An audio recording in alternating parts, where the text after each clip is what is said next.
फूल नहीं, मूल सींचो।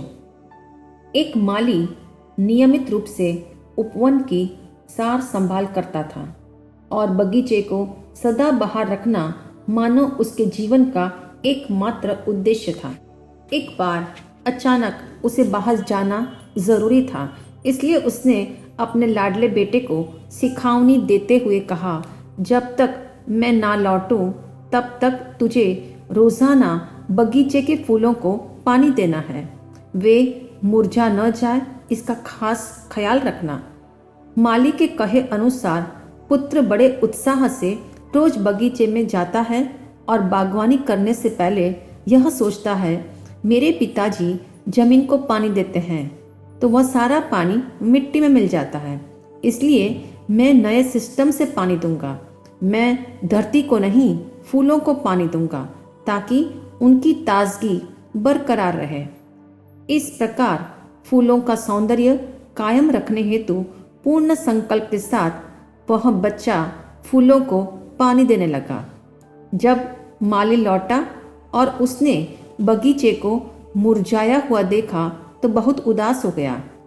नाराजगी से डांटते हुए उसने बेटे से कहा, ये सारे पौधे सूख रहे हैं, फूल मुरझा रहे हैं, क्या तुमने इनको नहीं सींचा? पुत्र ने कर्तव्यनिष्ठ स्वर में कहा, पिताजी, मैंने आपके आदेश का पूर्ण पालन किया है। मैंने फूलों को बहुत समझदारी से सींचा है, इसलिए पानी मिट्टी में नहीं फूलों पर उंडेला है। माली ने बेटे को शिक्षा देते हुए कहा, फूल की जीवंतता का आधार तो मूल है।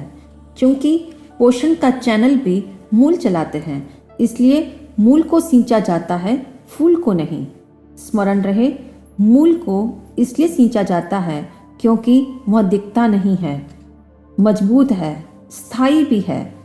फूल प्रकट है, कोमल है और क्षणिक भी है।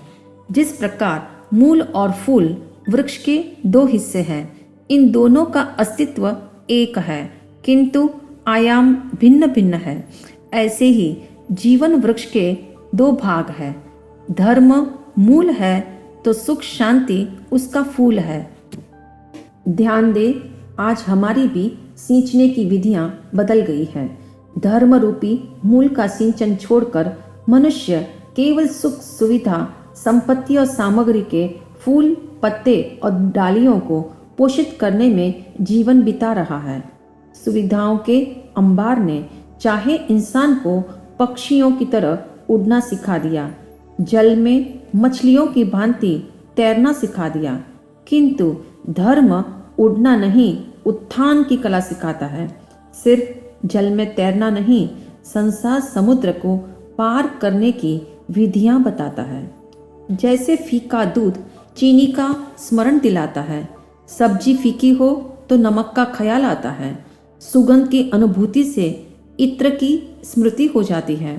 किंतु आश्चर्य है, जीवन में सुख सामग्री कम होने पर मनुष्य को धर्म रूपी मूल को सींचने की याद क्यों नहीं आती?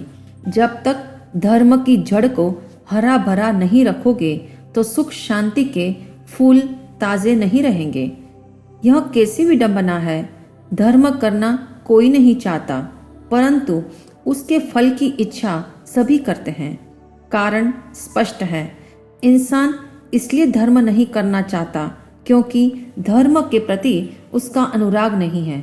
कुछ लोगों ने ऐसी धारणा बना ली है कि हम बुढ़ापे में धर्म करेंगे। कुछ लोगों का कथन है, जो धर्म करते हैं उनके जीवन में कोई चेंज नहीं दिखता। जब धर्म जीवन में उतरता ही नहीं हो तो करे क्यों?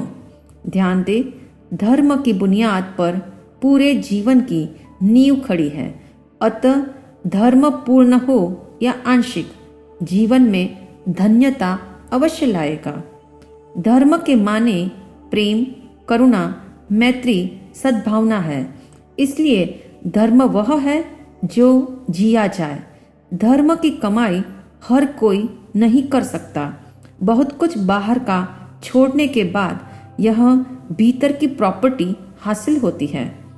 स्मरण रहे, जैसे रेती में खेती नहीं हो सकती और आग में बाग खिलाना नामुमकिन है, ऐसे पदार्थ से सुख की अपेक्षा रखना असंभव है। वस्तुतः सुख चाहिए तो धर्म का मूल सींचो। मात्र बाह्य सामग्री से समृद्ध बनने की कोशिश मत करना।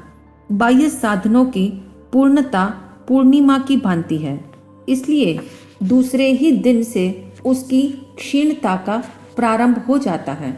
वह पूर्णता कैसी जो क्षीणता की ओर ले जाए। अब धर्म की जड़ सींचो जो आपको अंततः मोक्ष का स्वामी बनाएगी।